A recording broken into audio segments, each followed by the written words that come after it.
This week in Sunday afternoon footy, the West Tigers take on the Canterbury Bankstown Bulldogs. You can watch all the action live and loud from the lounge at West Ashfield, and kickoff is at 4:05pm.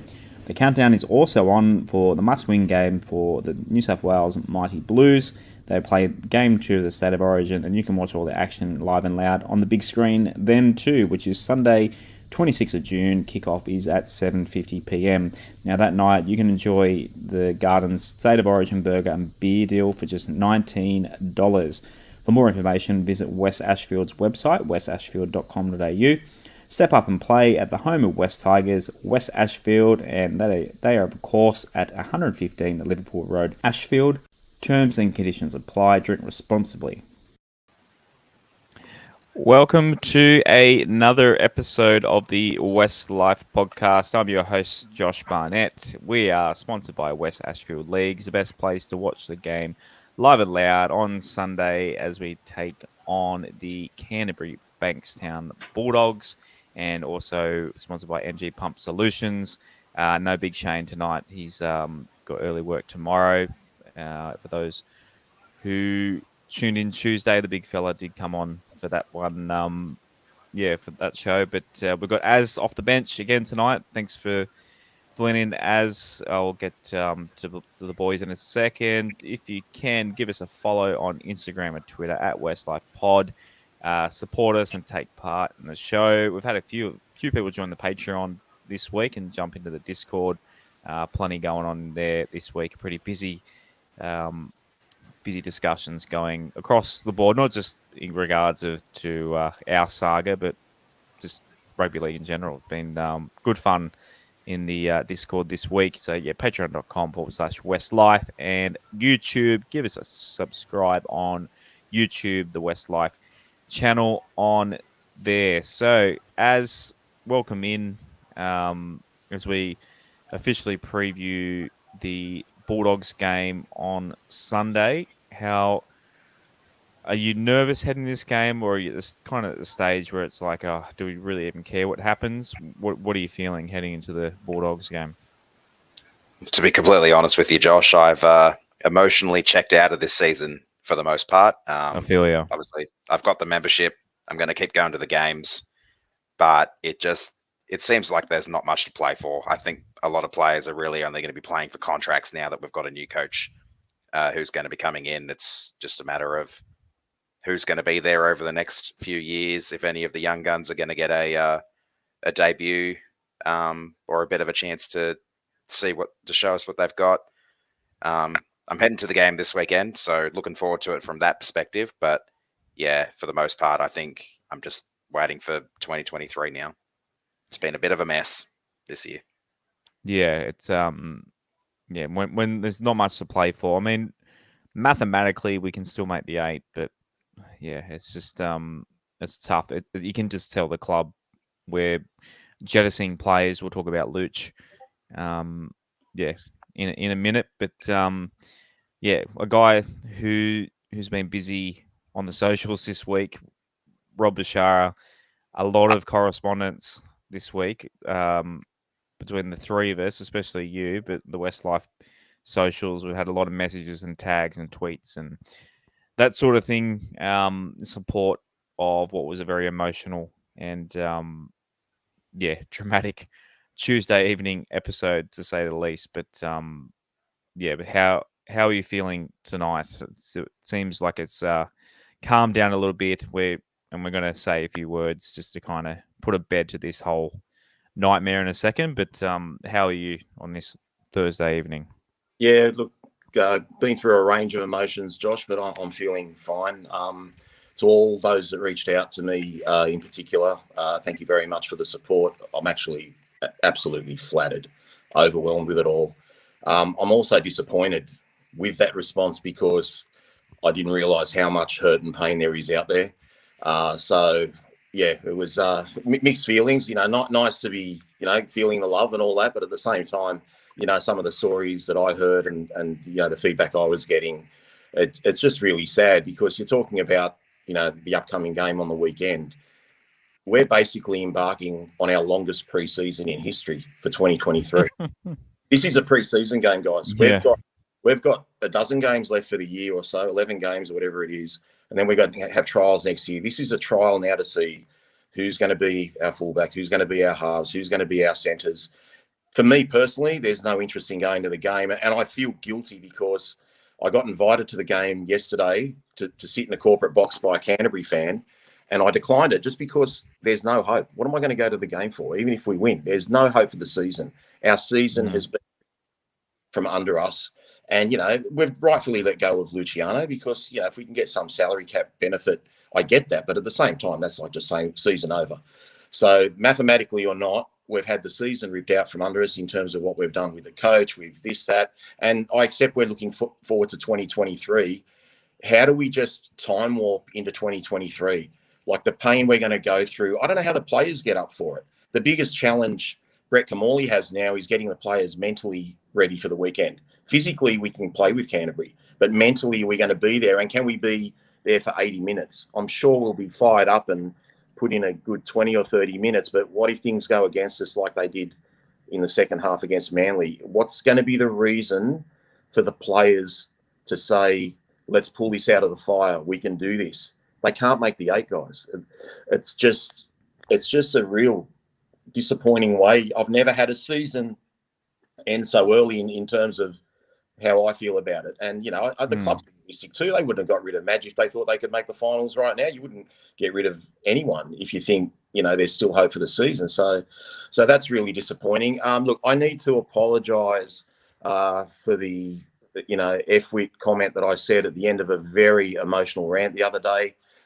We all do and say things that we regret afterwards. What I think or don't think of, the chairman and the CEO is my business. And I shouldn't have said at the time, but my emotions were through the roof. What I would say, though, in terms of the derogatory comments that the chairman has thrown towards me and towards the podcast, I sent him an invitation on Monday at 11:06 a.m.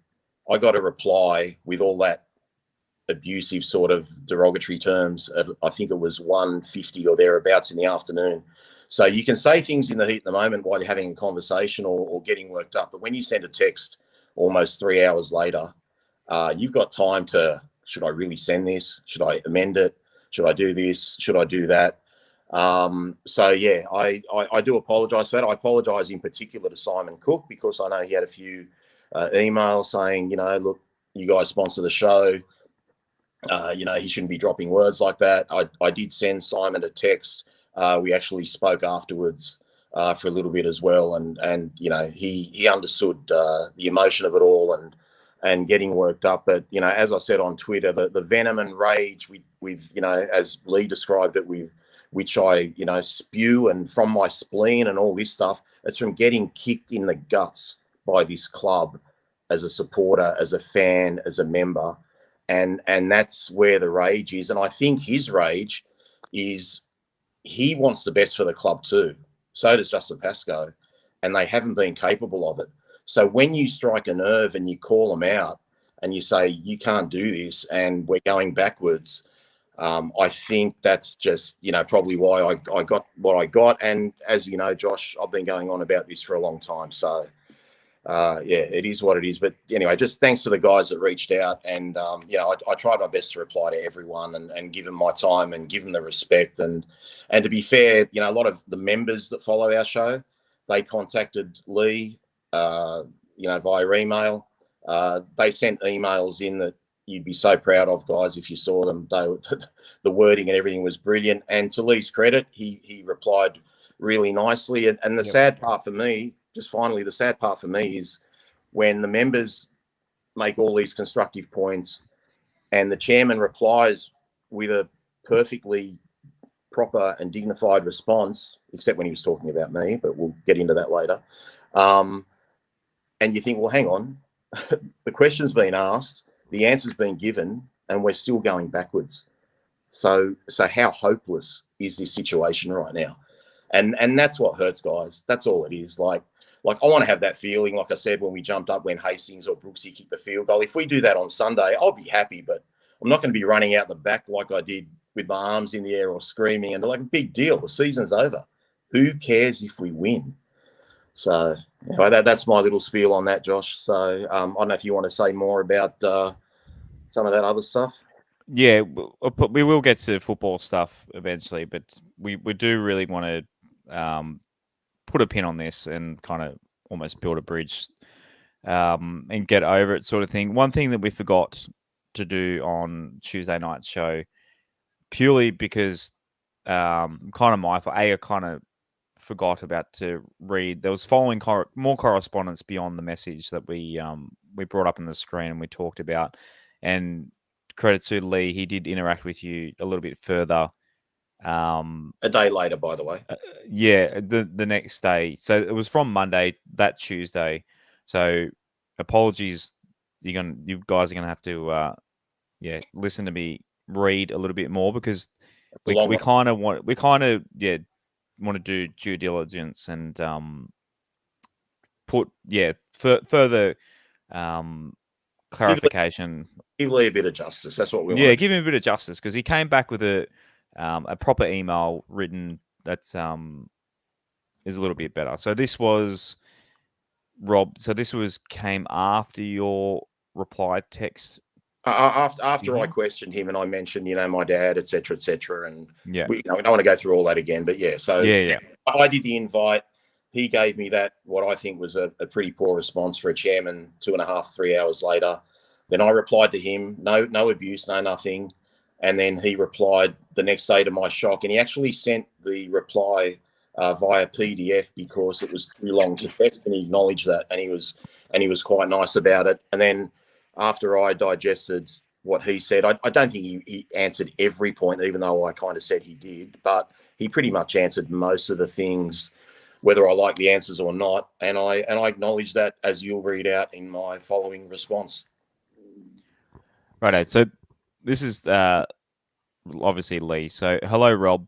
Again, the suggestion that I do not understand the hurt and pain, in quotation marks, our fans have suffered, and what it is like to be a Tiger, in quotation marks, is presumptively arrogant on your part. Why would you think that all of us within the club do not share in the pain and disappointment of the fans and members? Additionally, the suggestion that it was our CEO who, quotation marks, screwed our cap so badly 4 years ago is not only erroneous. And he called me naive from memory. Yeah, but naive. The CEO is not responsible for the cap as such, but does have the responsibility of overseeing the entire administration. The recruitment and or retention of players is managed by a committee on which sits the coach at the time. It is the coach who has quite properly the loudest voice in the room and will inevitably secure the players that he wishes to be either recruited or retained. This has, unfortunately, resulted in a distortion of our salary cap in years gone by, but that distortion has now been corrected.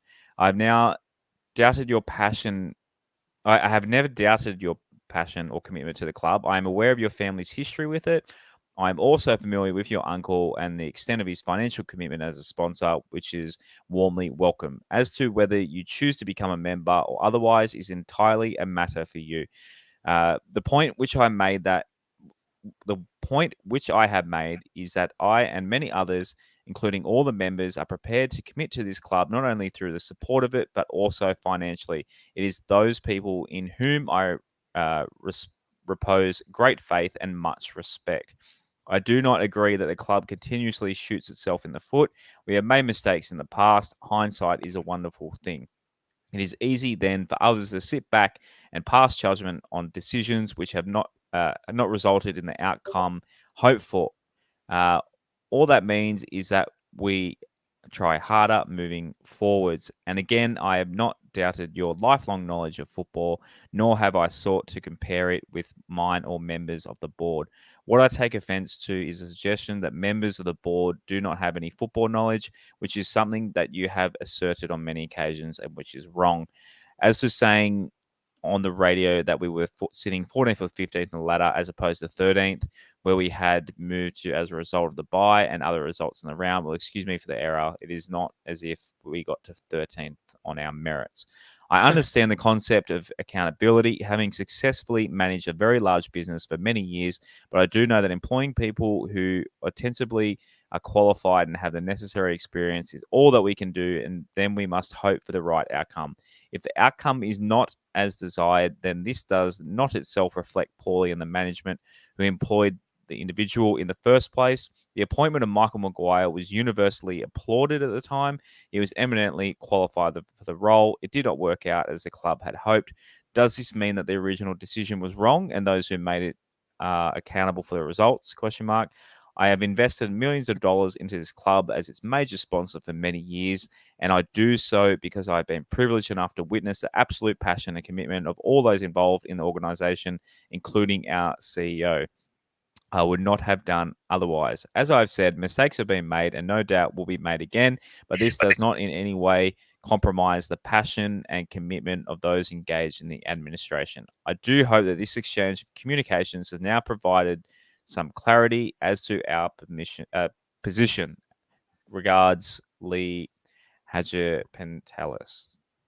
So, yeah, Rob, so obviously let me get my breath back. Just give me your thoughts on that. Yeah, sure. Let me get to your reply. A few of the members, and I repeat members, have showed me Lee's replies. And as I said, without, if I exclude what he said about me and WestsLife, he's given really good responses and detailed responses and gone to great lengths to try and appease them. I actually don't know if they're happy with the responses, but from my point of view, it wasn't so generic, even though, like, obviously a few people got the same email. I said the club continuously shoots itself in the foot. In some of his replies, he goes, even though we've been going around in circles. So I don't know how you differentiate between not getting anywhere, shooting yourself in the foot, going around in circles, whatever terminology you use. I do question, look, I can't speak for Lee's motives in terms of that reply. The cynic in me says he realises that my uncle's put in over $250,000 in the last 2 years as a sponsor, and he thought, you know what, maybe I better just tone this down a bit and try and give a proper response from that point of view. Or maybe he just thought, you know what, I went too hard yesterday and I shouldn't have done that. I don't know how he thinks, and I'm not going to pretend to how he thinks. As to the millions of dollars he puts in there, I mean, he certainly gets something back out of it. I mean, a few members have kind of said to me, well, he's got some conflicts in terms of he sponsors other clubs and he gets a great return out of, the exposure he gets from the West Tigers. And all the members tell me, there's Bryden lawyers' emails come in for a free consult, et cetera, which is fine. He's a sponsor. But they also say that could be a slight conflict of interest. Other than that, you can read my reply back. My reply, with all due respect, I'd probably say I was focused more on being, 9 out of 10 diplomatic as opposed to really agreeing or believing in anything. Mate, we're all Tigers. And I think the irony of Lee, and as you said in that second response, Josh, he again mentioned the monetary contribution that members put in. Now, I can become a member for $10, or I can get my pet, dog Carter, a $5 membership. Or they're like $4 So Or he could go out and buy 5,000 memberships for $10 and cost him 25 grand and say, hey, look, guys, we've got 20,000 members. Like, we don't have a list of the 20,000 members. So the membership I can thing, South do that, but that's another story. The membership thing is neither here nor there because, as you know, with our podcast, it doesn't matter how many people follow us. We've got people that listen that don't even subscribe to the podcast. There'll be people listening tonight that don't follow WestsLife, don't follow us on anything, and they just want to see, you know, what the outcome of all this was. I think the irony of the whole thing is the way Lee came back at me at the first text proves he's a fan. The people, you know, he's like a fan, like he's passionate. And as I said earlier, I think he's frustrated because we've gone backwards. And you know, I've apportioned myself, and it's my view, more of the blame on Justin Pascoe than on Lee because he's been there twice as long. So if I said, shoot, you've shot yourself in the foot continuously, and he says we're going around in circles, please tell me the difference. Because if you're going around in circles, you're going around in circles because you are shooting yourself in the foot. You're not moving forward. You're not. I know they've done a lot of great things. I know that, you know, I love the fact that we knocked back, like I said, a few of these older players that want to come to our club on stupid money. The cap's in good space. They're taking their time. They're not rushing with who we're getting with players. I hope they don't take too long to decide, you know, who we're keeping for next year and who we're not, in terms of, you know, we've got to sort out our halves combination and all this sort of stuff. Like, I know it's not a perfect world, but, you know, he calls me arrogant for thinking certain things. Well, he was pretty arrogant to think that our podcast isn't legitimatized unless he comes on the podcast. Like, as I said, we've had ex-players, we've had all sorts of people on here, and it's not about that. We're here for us, and we're here for the fans, and because we love talking about West Tigers, and because we want the best. And we're all one, we're all together. But the only analogy I can kind of, even though we're not, I'm not, you know, you and I, and we're not trying to buy the club or anything, but it's almost like in government, you got to have a strong opposition, you know, to keep the bastards honest. And, you know, for us to call out our club if things aren't going well, there's nothing wrong with that. There's nothing wrong with us talking about trying to get better, wanting to do better, calling him out. They're obviously listening, even though he wants to say, you know, like I say, I called him a name I shouldn't have called him. What I think of him in terms of how he runs his club and what I think of him as a person are two different things. I don't hate him. I know he can't stand me based on one of the emails, and he regrets ever replying to me. I don't care, because at the end of the day, he's still a Tigers fan. That's what he is. He's a Tigers fan who puts his money in. And if he wasn't a sponsor, he'd just be a Tigers fan like all the rest of us. So I you know, it is what it is. You can read out my reply. I don't think my reply has that much in it, but yeah. Anyway, do we read it out? Yeah, you may as well read it out. I don't want. The last thing I wanted, Josh, from Tuesday night was for him to say they read out the nasty email. They didn't read out, you know, what I came back with. Okay, so like I said, I don't know what his reasons were for, you know, if he woke up the next day and thought, shit, what do I do here? But the funny thing about the whole thing, Josh, if he hadn't said at the end of the first email, if you're going to quote me in full, I never even would have brought the email up on the podcast or the text message. I just thought, you know what, that's kind of like he's daring me to mention it. So if we're going to mention it, let's mention it. But I would have kept that conversation private, just like I've kept, you know, a lot of other things private. So, you know, anyway, you can read out the last one. Okay, so Rob, your response. Hi, Lee. I appreciate you responding to each point I made in my last text to you. You did question me as a fan and or supporter in your phone text, but I'm pleased to see you've changed your mind. Lee, I'm a civilized human being as you are. I enjoyed our conversation late last year, and as you do, I want nothing more than success. Unfortunately, my views on Justin Pascoe, who's been there since late 2015, and sadly, whether his hands were tied or not, oversaw the worst act of treason I've seen on the club great, Robbie Farah. That stench won't go away. He had the chance to pull the then coach Taylor and Farah together, be a leader, and fix the problem between coach and club's highest paid player, and at that time, Origin star, and fix things. We would have played finals in 2016 had Justin acted like a boss should. As you have said previously, not fact, just my own personal opinion, which I can back up, but I'm not going to rant again. I sincerely appreciate your now second message, whether it's WhatsApp or text. You've kept our communication open, which is all that matters. Have a good day. So things did get more civil after that. So, yeah, I mean, a few people throwing comments. I see a couple other things that he said. Look, in terms of the stuff that he said about the show, and I know it was a conversation between you and Lee, but as I said on Tuesday's show, we are a team. So I just kind of want to touch on, look, the legitimacy. My God, my tongue's just not working tonight. Legitimacy. Legitimacy of the show. Like, we're thinking that we're not a legitimate show to the fans. Like, and I don't want. We're doing all this. We don't want Lee and the club to be an enemy. Like, we want to be on good terms. And as we've said, we promise to, we'll purely criticize the work, not the person, because we'll try and keep our cool and not call people names and that sort of thing, because we definitely, all of us are guilty of overstepping the mark on what we've said on this show. So we'll try to be more professional going forward. But look, I totally understand he doesn't want to come on, having said what we've said. I mean, I guess it was like ScoMo never wanted to go on the ABC. It's the same thing, because if he went on the ABC, he'd just get hammered by their journalists. So, but Lee, look, I don't want a big note.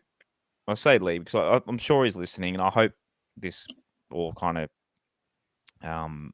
allows him to kind of get on with his job and stop thinking about us. But I'm not big noting ourselves here, but our goals in terms of reach isn't near where we want to be with this show. But season on season, our numbers are going up. Like, and it's fine to think that like SEN and those sort of places going on are a better place to reach fans, and that we don't represent that many. But look, so we're up to about several thousand downloads a month-ish on audio, and then our YouTube, which only started in round 6, is about 5.5, 6,000 per month. So our numbers are looking pretty good, and I mean, I can't believe it took so long to do YouTube, but anyway, so you can kind of do the math. How many people per episode? We do about 8 a month. Look, we're not bloke in a bar or the Matty Johns podcast. We're not one of the big boys at NRL media, but that's pretty much impossible. We're all about one team. We're purely West Tigers. So my aim with this show was to be the best one NRL team podcast. And if you look at the Apple podcast charts this week, there's only AFL team fan podcasts in there. Then look at little old us. We went to 153 with a bullet. So, I mean, and that's despite being the most sufferable team, arguably, to watch the last few years. So, there was a Broncos one in there. It's their official podcast that Sam Thaiday does, so we can't really count that. But in terms of fan, my point in all this is our reach amongst West Tigers fans is reaching levels I only dreamt of when I started this podcast, and we're only getting started. Rob, Shane, and I, and Az, and everyone, that contributes to the show, be it the Patreons and that sort of thing. We're setting goals for this thing that I never thought we could. So, Lee, if you're listening, we don't. There was talk that we have an agenda in this show, but our goal at the end of the day is, like, if our goal is to get as many people to listen to the show. If you can see this on our YouTube numbers, they're all public. Our most listened to episodes are following when we win. So if we're going after ratings or doing a Fox News, just doing propaganda for ratings, it's not the way to go about it. It's when the team wins.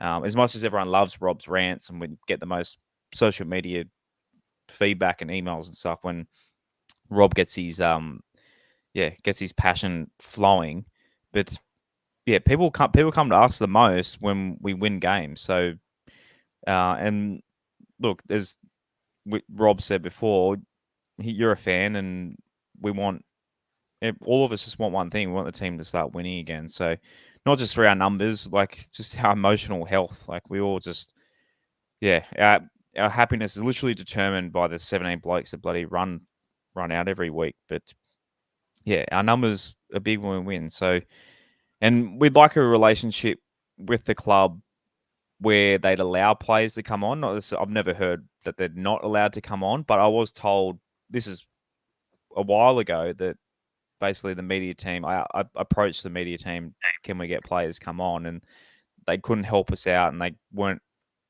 basically I couldn't go through the club. So when we've gotten Sean, Adam, Robbie, those sort of things, we've had to kind of do it through without the help of the club, kind of go,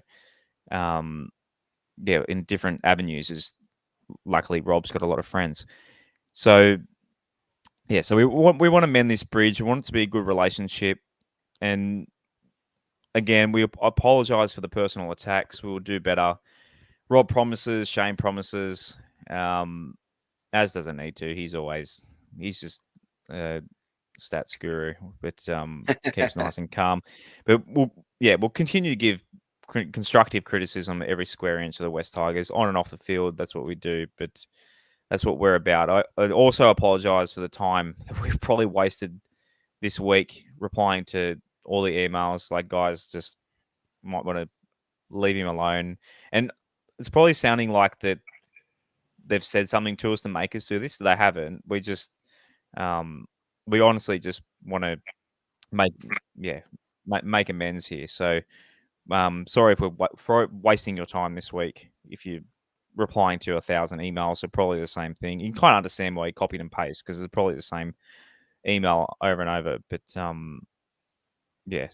I mean, on a personal level, look, the whole membership thing, that's probably the thing that people have reached out to us the most about, is the members comment. And I mean, myself, I've been a premium/platinum member for several years. I've got 35 West Tigers jerseys in the cupboard, literally sitting there in the cupboard. I've come into Concord and I've done ads for the club, like spend my free time. I was on the members committee. So, I'll be a member next year, despite the torture of the last few years. I would never give up. And I keep telling myself, when we're good again, I've got to earn the right to. This is my theory on the membership. So, I kind of get where he's at with people financially committing, because personally, I feel like I'm a bit more of a part of the club with the membership. But in terms of how many people out there are like me, I mean, it's obviously 20,000-ish, because it's kind of plateaued the numbers. So when you are talking about people who aren't members, I wouldn't really think of them as non-members. I would think of them as potential members, because the West Tigers should have 40,000 members minimum. Like, Tim Sheens has come out and said there were 400,000 fans out there. So I mean, the membership should be way higher. So maybe not think about non-members as lesser. They maybe start giving these people a reason why they should become a member, but because not everyone is in the position or has the opinion that I do, that where I just I get, and as the same, we're both premium season ticket holders and we do that every year. But sending out a virtual handshake to West Tigers membership. So please just we'll put a cap on this, and please just go turn our club back into a winning club like we want it to. So as you've been a bit quiet there, we'll talk a bit of footy in a second. But Rob, anything final cap on this, just to we can move on. Actual thoughts. I respect everything you just said, Josh. Lee's upset, that we've, to use his words in an email, we've played the man, not the ball. I think that's a term, that probably derives from soccer or basketball or something like that. We play rugby league. I've gone at the man carrying the ball. I've gone at the men carrying the ball. Lee's called me a propagandist, to a member, which, so that's, look, I will still go at these guys, but I won't swear. I won't do anything like that, but I'm not going to stop calling them out, whether they like it or they don't. I don't. You mentioned, sorry for wasting your time in returning emails. I love connecting with the fans. I loved that I had to reply to people. I don't think it's a bad thing that Lee got to taste all that. I don't know if Justin Pascoe got any emails or not. I'll tell you what I did here. I heard they got booed violently at halftime on Sunday at Campbelltown when they went out on the field. I spoke to a member today who was in the stands at Campbelltown. He said he's never heard anything like it. He goes, it was just like absolute full-scale booing. And if I am a propagandist, let me give you the definition of a propagandist. I think a propagandist is a fancy word. We don't want to swear, so I'll just tone it a little bit. A propagandist is a bullcrap artist. Okay, now let me give you an example of what a bullcrap artist would say to you.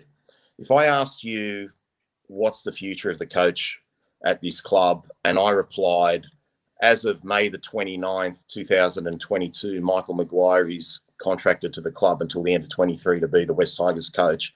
I would call that propaganda, and I would call that said by a propagandist, okay, and misleading our fan group. Now, he doesn't have to say the truth, but he's spinning it. I would also say if you approached a sponsor for money and you said, the West Club is moving forward, it's going great, we're making all the right moves, this is the place to be, and we're going backwards, like perhaps a CEO might do with a sponsor, I'd call that propaganda and being a propagandist. So if you want to call me a propagandist, call me a propagandist, but you want to talk about hypocrisy, that's hypocrisy right there. And in the first text, when I was accused of leaks, it was funny.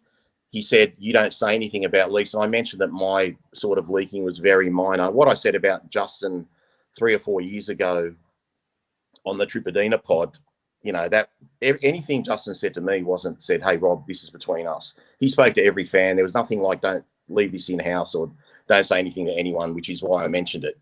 Now, when I asked about the leaks, he said, hypocrisy to me, this is Lee, hypocrisy. He never said, we're not leaking. He just said, you're accusing us of leaks, but then you leak. So he didn't even deny that there's leaks there. The media don't want a bar of this. Now, I don't know what it's for, why they don't touch the chairman or the CEO, but they'll go at our coaches, they'll go at our fans, they'll go at anyone, but these guys just, I don't know what it is. I don't know if it's because Bryden sponsored newspapers or they got a great relationship or they take them out for lunches or whatever the case may be. But if we don't call out our club at the highest level, who's going to do it? That's all it is. And we only want the best. So if I've played the man, I think I've played the man carrying the ball. And I know he's trying his hardest. And I think, like I said earlier, I think the reason he's so upset with what I've said is he's trying his hardest and he hasn't been capable so far of taking us to the promised land. And the fact that I point it out all the time, and especially with Justin, who's been there double the amount of time, that's the part that gets him. So anyway, that's my final thing on that. Let's move on and talk about our pre-season match against Canterbury. But for those concerned, we're not going to stop criticising, but we'll criticise the job they're doing and just not go too over the top. We'll still call a spade and be the show that you guys have come to love. Righto, let's talk some actual rugby league on the field. And we have an NRLW team coming. So obviously the West Tigers only currently have a Harvey Norman New South Wales Women's Premiership. We are joining the WNRL alongside the Cowboys, Raiders. What's the third one I'm forgetting? Sharkies. So, how happy are you about this? I can't wait to have a team to be emotionally attached to in the NRLW and expanding to 10 teams. In what's been a very bleak season for the men's, I am very, very excited, very, very psyched to be able to support a women's West Tigers NRLW team next year. I'm very, very excited. It's going to be amazing. And fingers crossed, Rob, we can hold on because we've got some pretty big names, your Surgises and Vet Walsh and that sort of thing. Contracts are only 1 year at a time in the women. So, fingers crossed we can get a couple of superstars and be competitive in that comp. Yeah, it'd be good. I hope they can align the women's games to some of our NRL games, whether they be before or after, so that we actually don't have to make a separate trip to watch the games, because that's how you're going to build up interest. You give people a taste and they say, hey, this women's game isn't too bad. And then eventually they'll be able to like stand on their own and you can go out to the games on their own. But for now, I just hope that when they play these games, they don't play them on a Monday night or a Thursday night or some ungodly hour where only their friends and relatives are watching it. So it needs to be, we need to be able to get to watch them, you know, like give them a little bit of a sort of leg to stand on, so to speak. Well, the season 10 goes, the NRL semi, it becomes kind of the semi-final. So we might have it. We'll have a team in September to support finally. No, fingers crossed. 2023, we can have two teams in September.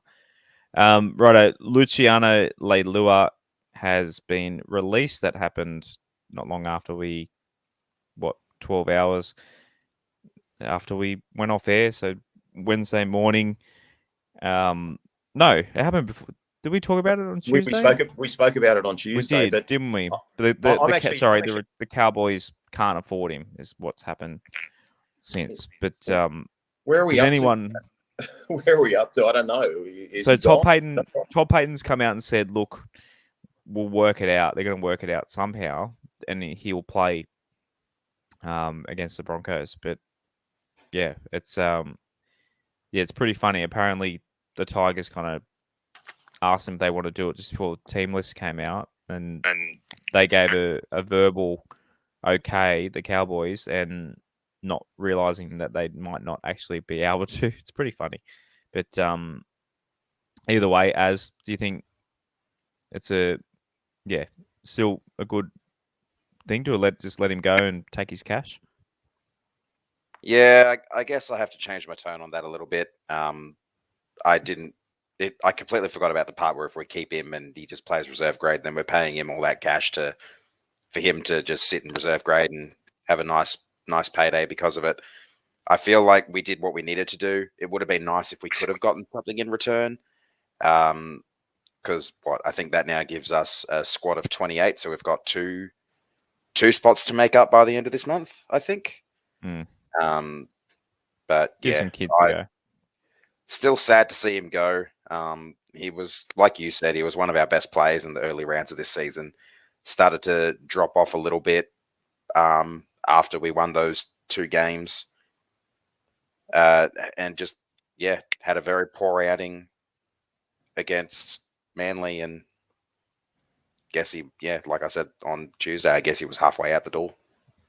Rachel asked, do we have to pay any money? As far as I know, Rob, it's just a clean cut. He's off the books. I believe it is, and I believe that the Cowboys were really pushing it because they lost one of their back rowers for the year, Helium.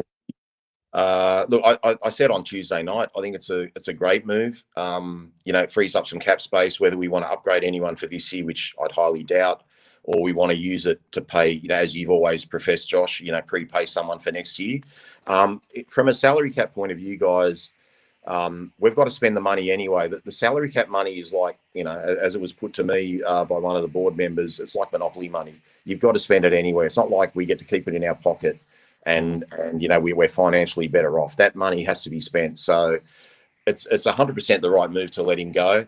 In terms of what we're trying to do for 2023, and I know we still have to be competitive on the field, but, and Luke Garner's done nothing wrong. I think Kelma Tuolangi has kind of turned it up for the last month or so, to be honest. But I just think we shouldn't have, this is the problem with this 18-month in advance thing, especially when you're out of contention. I think you just need to let him go. Like, just let him play New South Wales Cup. Well, what benefit are we getting out of playing Luke Garner or Tuolangi for next year? It's no benefit. Yeah. I get Luke especially. He's tried his heart out. He's played great in the centres. He's done amazingly well. But what do we get? Why aren't we trying, Junior Tupu or someone like that if he's going to play in the centres? Like, I know it's I guess they're trying to have a bit of a compromise situation because we actually don't have a very strong squad and we've still got some injuries. But anyone that is not going to be a part of the West Tigers 2023 squad should not be playing first grade this year, in my opinion, unless you literally can't field a team. So that's the only thing I'd say to that. So I'm disappointed. Like I said, not so disappointed for Luke Garner, even though I think we shouldn't be playing anyone. But Tuolangi to have a spot the way he's played the last month or so is pretty disappointing from my end. We've got to have another option in there that we can blood or do something. Where, anyway, that's just my thoughts on it, guys. GD Tiger mentioned the Nathan Brown. That's for next year. I think the Eels they're not going to let him go this year. It's just their cap. They can't fit him in their cap. They've given him permission to talk to other clubs. That's about next year, not this year. Correct. Yeah. Thoughts on Nathan Brown coming home, Rob? Oh, for me, I just think it'd be as good as the most West Tigers thing you could ever do. Like, he was a junior. We blooded him. We debuted him the day that we played St George with Luke Brooks in 2013, and so it'd be typical West Tigers to have him in your system, let him go, and then sort of pay top dollar to get him back. That'd just be typical West. I mean, the guy can play. I mean, he'd add to our. I rate him.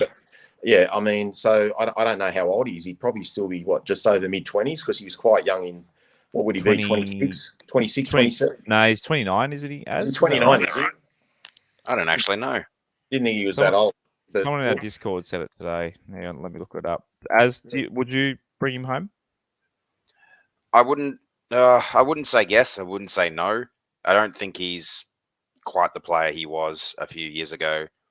I'm not a fan of the grubby style of game that he plays. The penalty at the penalty. Neither Sean Bloor. Yeah, that's the main one I'm referencing. Where he laid down for the penalty, and the moment the whistle was blown, got up. No crusher anymore. So he'll be 30 in March. It was fine. Okay. Next March.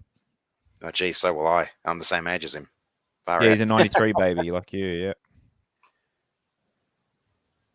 But the whole Bloor, I mean, the Sean Bloor thing, Adam said, we put a video up of Bloor crunching Stefano in Jersey Flegg for the Panthers. It's on our Facebook somewhere. So, I mean, it's war on. They get over it. I don't think there's any actual personal blood between them. They're both just lunatics on the field. Yeah, it's I don't know. I don't know where I stand. Just 18 months, so it possibly this year as well. I don't know. I'm not sure. Tiger 2047. Brown is fat, lazy, and dumb. Exactly the player we don't need. I don't know. Maybe I haven't watched him recently close enough. I don't know. I always thought it was the kind of mongrel that we needed. He's always played above his weight. Yeah. He brings it off the back fence. He can offload. Look, I think really deep down, he's probably a Tiger at heart. The fact that he came through our junior system, like he probably wouldn't mind coming back. I just don't know. And it's down to money as well. Yeah, I guess it is too. Yeah, I don't know. I'm really on the fence with this one. I wouldn't say it's a bad signing if we got him, but I wouldn't be like doing backflips either. Yeah. So I mean, if it's a couple $100K, I mean, you don't sign him on $500,000, $600K. Sign if it's I think he could earn 400,000 or 500,000 though, Josh. I think he's capable. I think he's capable of that sort of earn. I mean, the Dolphins are going to start signing people, so which they got a couple this week, but maybe go up and get some cash on the Gold Coast. Righto. Do you boys know much about Tristan Riley? So a rah player that we've signed this week. Anyone got any intel? No intel. I saw the news on Facebook and Twitter. I haven't watched rugby union since Steve Larkham was playing for the Wallabies, so I don't know too much about it. Anyone in the comments, let us know if you rate that kid or not. So around the grounds this weekend, Jersey Flegg is 12:30 Saturday. They're playing at Belmore against the Doggies. New South Wales Cup before first grade. So if you're heading out to the game, like as is on Sunday, you can watch our Cup team They're playing 1:40 at Combank, and the Harvey Norman girls, they're playing Saturday at 4 p.m. at Ringrose Park against Wenty. So, the Magpies are looking. Jimmy Roberts is playing there. I'll try and find. Have you boys seen the Magpies team for this week? I haven't seen the list yet, Josh. No. I did. It didn't look too bad. Yeah. Talk for a little bit while I try and find it, boys, so I can bring it up on the screen. James Roberts back in second grade. Rob, do you think he can fight his way back into first grade? Oh, definitely with the way our centres are going, he could. But just going to be interesting to see how he comes off that operation on his back. It's a real hard thing to come back on, and I just feel with James Roberts, it's just hard for him to stay in first grade. Body wise, like he's just tried so hard. Earlier in the year, I thought he was great, beyond my wildest expectations. But look, he's got a lot to play for. If he wants to be around next year, but I'm not so sure how he'll go. So I've got the team list up on the screen for those watching. Junior Tupou at fullback, Israel Ogden and Junior Polga in the wings, Gildart and Jimmy Roberts in the centres, Jock Madden in the halves with Zane Camrell, I think that's how you pronounce it. Fanua Pole, Austin Diaz, front row, Jakey Simkin at hooker. Jake Simkin, boys, like, should he be in first grade? Like, where are we sitting on that side? I still think he should be in first grade. I mean, Little's not putting too many feet wrong at the moment. He wasn't too bad last week. He's serviceable without being brilliant, I think. Yeah, it's tough. It's actually quite a hard decision to make. But Peachy's playing 13, so yeah, it's a pretty decent. When I say decent, a lot of first grade experience in that Maggie side. Righto, on to... Now that most of our players are off the injured list, the reserve grade team looks a lot better because those other first grade, or those blokes who were playing first grade, are back in reserve grade. So we've got more NRL experienced players there. Yeah. Yeah, that's the... someone asked me today why our Cup team struggling so much last year after coming... What they finished before lockdown? They were second or first? I think they were third. They had just been overtaken by the Eels, and the Panthers were miles ahead. But yeah, basically, we've just had to take players out of them to play first grade. Righto. First grade this week. So 4:00 Sunday, or 4:05 p.m. Sunday afternoon against the Doggies at Combank Stadium for some reason. I don't know why we're not playing at Homebush, why we're playing Canterbury and Parramatta. Again. So Dane Laurie at fullback, David Nofaluma, Kemamolo on the wing, Stafford Toa and Kepa Owa goes into the centres for the suspended Brett Naden, Brooks and Hastings in the halves. Front row, Jimmy Tarmow, Zane Musgrove, again, Jacob Little, hooker, Garner and Tuolagi. Second row, Joffa Offengawi at 13. New Brown back in first grade, which is good to see. He's at 14. Alex 12 and Adam Doueihi, our that beautiful man. He's back in first grade finally, and Alex Seyfarth also on the bench. Jake Simkin is 18th man. Rob, how good to see Adam's name back in the team list.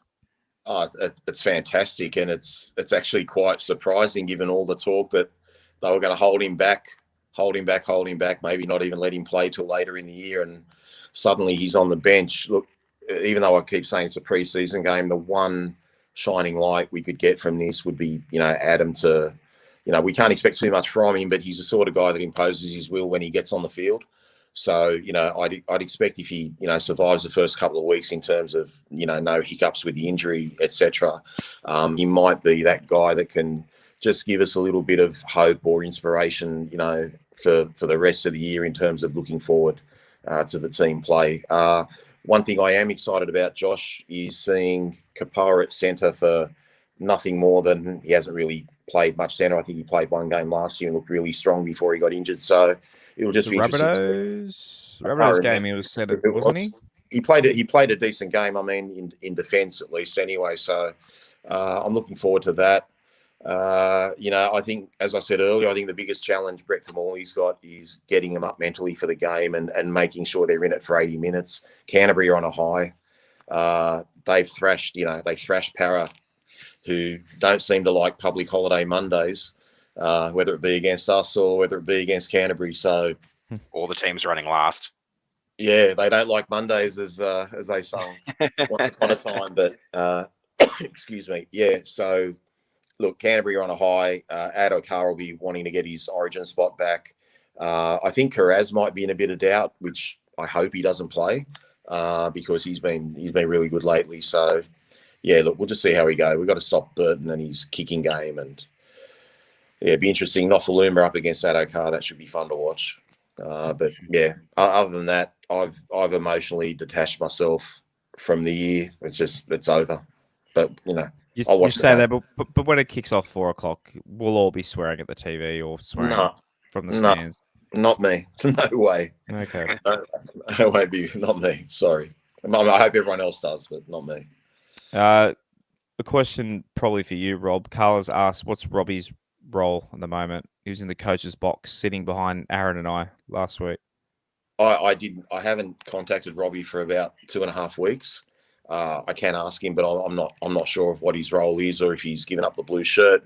Maybe he was in the box because he wasn't feeling well and he couldn't run. I'm really not sure, to be honest. Or maybe they're just trying to help Camorley out. Camorley and excuse me, get him into the box.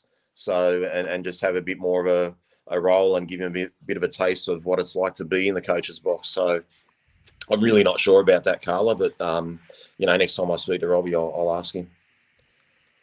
Tiger 2047, Addo-Carr paying $13 for a hat trick. That's free money. Yeah, as it could, that side of the field might get a bit messy on Sunday. What are your thoughts? Yeah, I have a feeling that side of the field's going to be terrorised. Noffard, very prone to going in off his wing. So if he continues to do that, then Addo-Carr is just going to score a bucket load of tries, and he might overtake Alex Johnston by a long way for leading try scorer for the season up to this point. That's which is the most concerning. Well, one of the two most concerning parts of the game this week for me.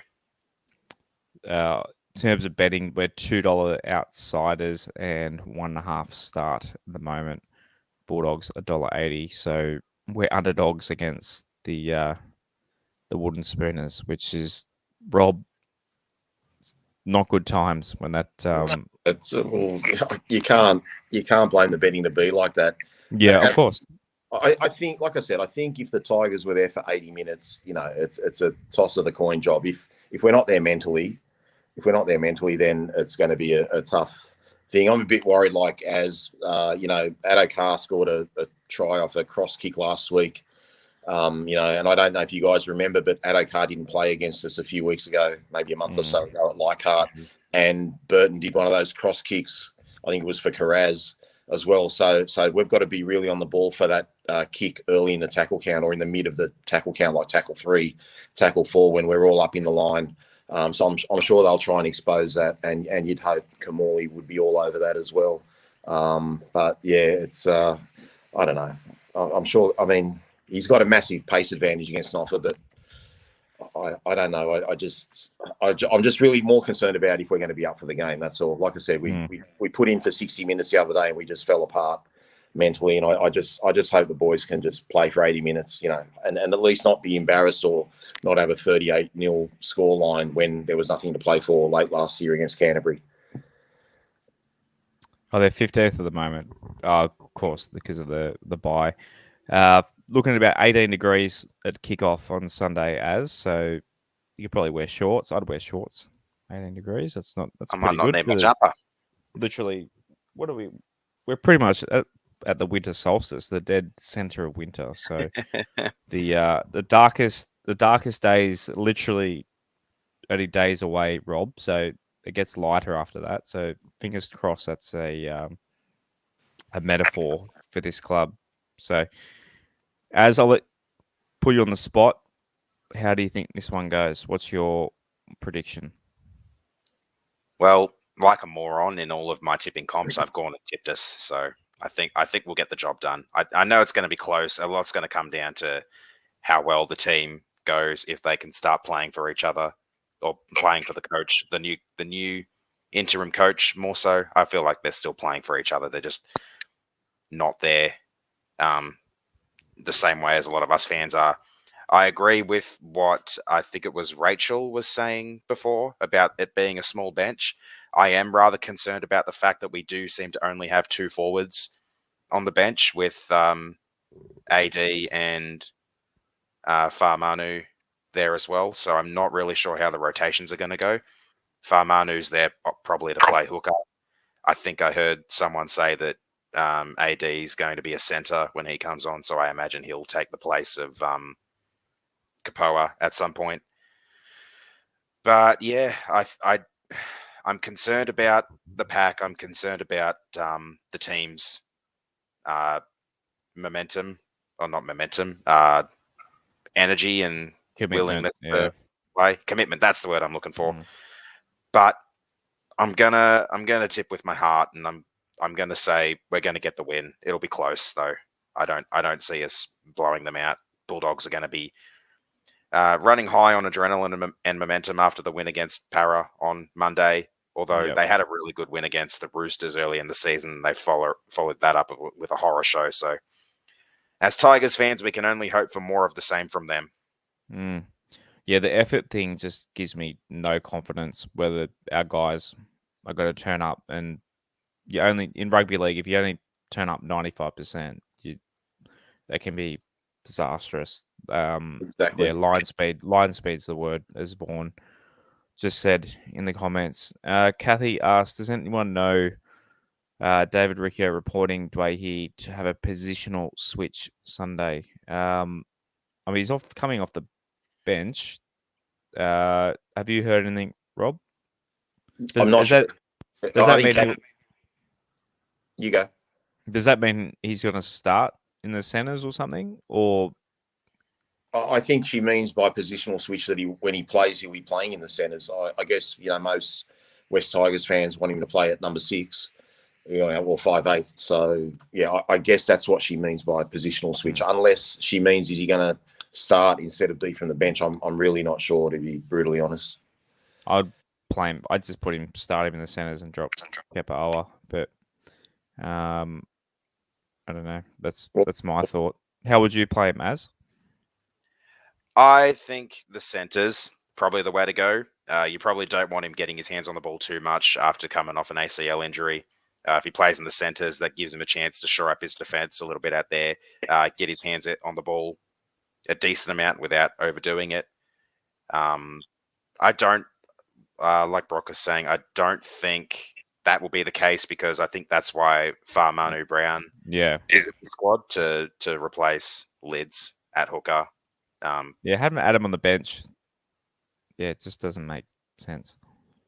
It's a very light bench, guys. It's I don't know what that's all about. But look, we're days away from Sunday, so that 19-man squad or whatever it'll be by then, that could change before Sunday. So maybe the bench will get a little bit of a mix-up. We'll get a third forward on there, but it's pretty dangerous, especially the likes of Tavita Pengai Jr. and what have you. They can cause a lot of havoc with second phase play. Who have we got on the reserves there, Josh? The team list? Yeah. You want me to bring it up? Yeah, I don't think you went through the reserves is in the bench. Yeah. I was thinking Magpies. That's the one, extended bench. Yeah.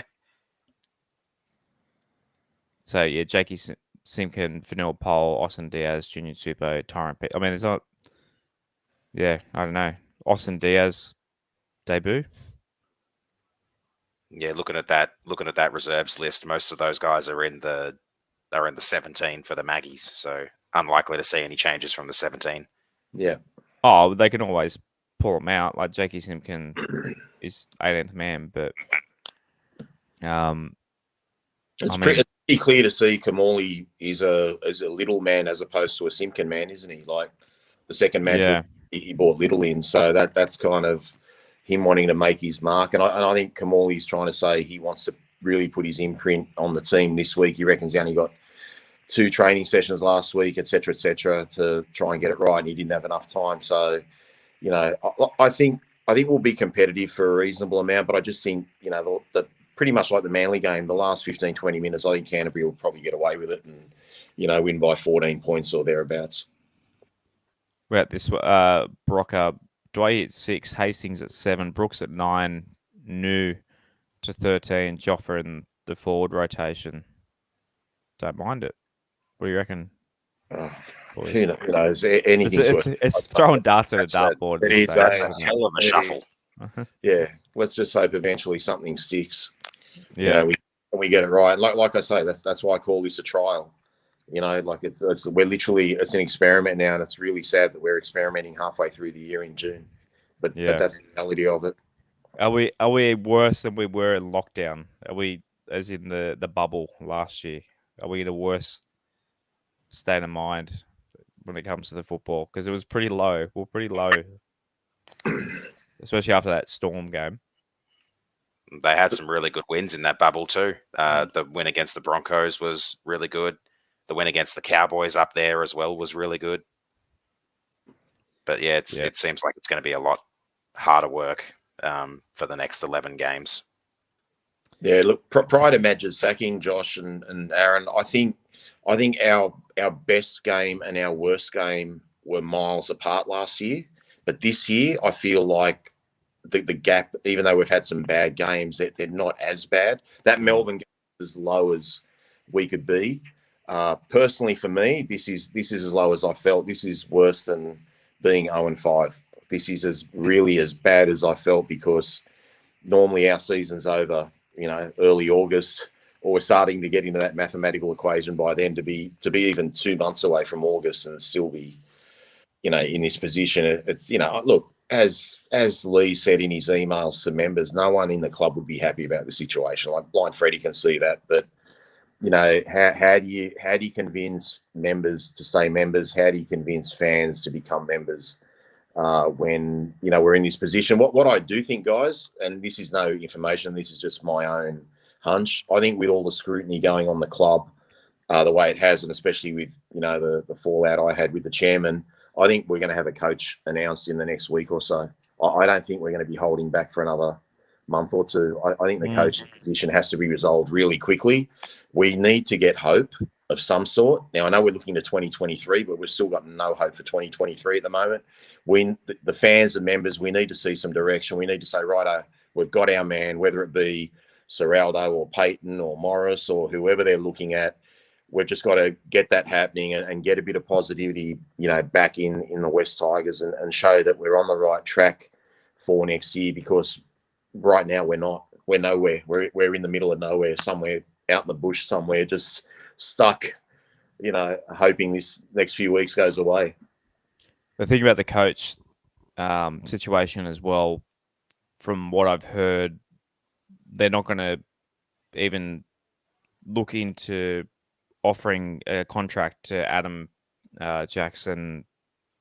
Who's the third one? Dane Laurie. So they're not even going to. Basically, they're going to get the new coach in, and Lee's letter said it before. They handed Madge the keys, and Ivan before that. They make the decisions on who they sign and all that. I'd say Sheens might have a little bit more of a say now, but yeah, they're going to determine basically, do they pay Adam?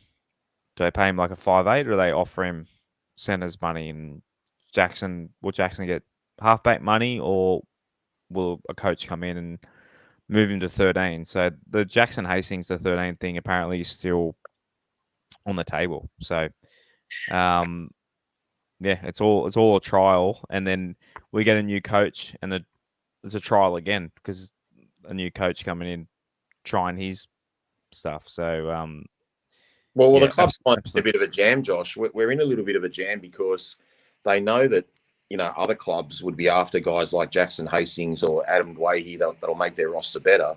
But at the same time, rightfully, the club wants to get that coach so the coach can make that decision on who he wants. But you can't wait too long to get that coach because, what if we've seen what contracts are worth in terms of, or how they work, especially with the West Tigers. If you want out, if you're Corey Thompson or Ryan Madison or Luciano Leilua, the second you say you want out, you're gone.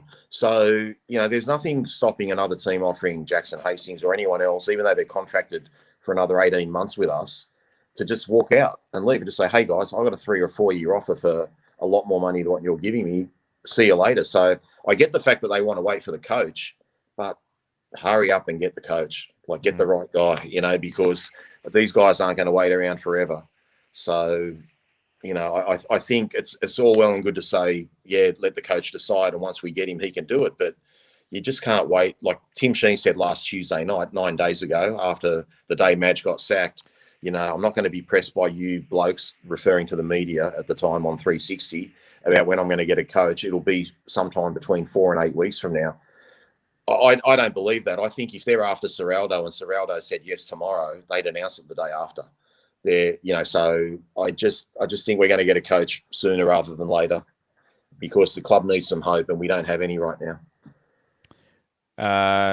Adam asked on YouTube the Hastings and Newcastle news. Look, I think that's just his management trying to give West Tigers the hurry up. And look, till November, nothing can happen. And I don't think Jackson... Technically, yeah, of course. The Roosters do it all the time. Jackson, Adam and Dane, I don't think will be the type of people to spit the dummy and try and break their contract for next year or something like that. I think a new coach will come in, work out where to play them. I think it's a coach coming in, Luke Brooks contract next year. They'll try and, even if they have to pay him half his wage to go elsewhere, that'll probably happen. I think because he's off contract at the end of next year as well. So I hope so. I hope they do. I hope the new coach comes in, and we've got the money too. There's no excuse. I mean, man, but it feels eerily similar to Tedesco, Woods, Brooks, and Moses. So, wouldn't it be so West Tigers, Josh, if all the talk of Luke Brooks was going to go to Newcastle and then it ends up being Jackson Hastings? Yeah, that'd be pretty West Tigers now. Yeah. Who's the Gordon equivalent this time for the replacement? the Gordon equivalent at halfback? Yeah.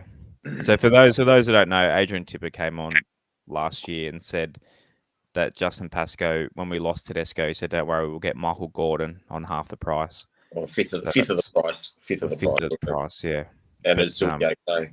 Gee, who'd be the bargain basement halfback? I'm trying to think of who one of the worst halfbacks is. I can't think right now.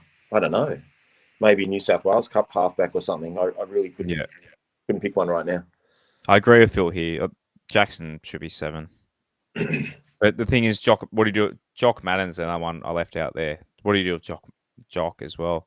It'd suck to see him go elsewhere as well. So it's tough. Yeah. But right, have fun. The 3 of us aren't going to be at the game it's an away game, so I'm going to see Jim Jeffries Sunday night, so I will be watching the game at home before I head off there. I might need a laugh to not think about rugby league for a while, and have someone else swearing in front of me and getting angry instead. But enjoy the game, Rob. Try to. You said you're going to be calm about the game, so have a beer, relax, and then we'll break it all down on Monday. Thanks to everyone who's joined us this week and tonight. Yes, a lot of people in the chat saying the Dragons have flogged the Rabbitohs, and I think we're all happy about that because it's always nice seeing the Bunnies lose as well. But more importantly, as always, boys, tell us in the chat. You know how we end the show. Go the Tigers. Go the Go Tigers. the Tigers.